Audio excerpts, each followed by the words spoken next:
darating na halalan, Konsehal Paul Cruz, District 2 para sa bayan ng Pateros. Number 4 sa balota.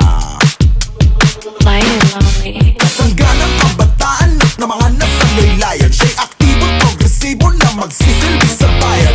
Serbisyong may resibo, certified public accountant. Bago para sa marami, siya din isang public servant. Konsehal Paul Cruz, huwag natin kakalimutan. Sa ating distrito ay handa niya tayong tulungan at likayin ng pagbangon. Agresibo sa layunin, siya ang konsehal ko, maghahatid ligaya sa ating numero 4 siya sa balota. District 2 Pateros. Numero 4 siya sa balota.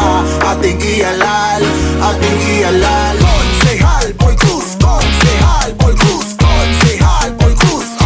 Ipoboto, Konsehal Paul Cruz, Konsehal Paul Cruz, Konsehal Paul Cruz.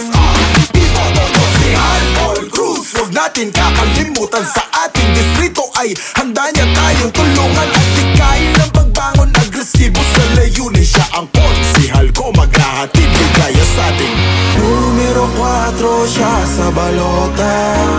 District 2 Pateros. Numero 4 siya sa balota.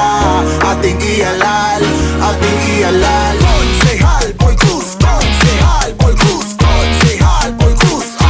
Ipoboto, Konsehal Paul Cruz, Konsehal Paul Cruz, Konsehal Paul Cruz. Ipoboto, Konsehal Paul Cruz, Konsehal Paul Cruz, Konsehal Paul Cruz.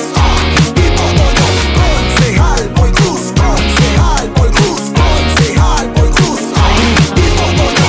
Sa darating na halalan, isang kinikilalang public servant at isa ring certified accountant.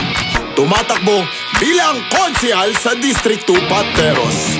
Konsehal Paul Cruz, number 4 sa balota. Konsehal Paul Cruz, Konsehal Paul Cruz, Konsehal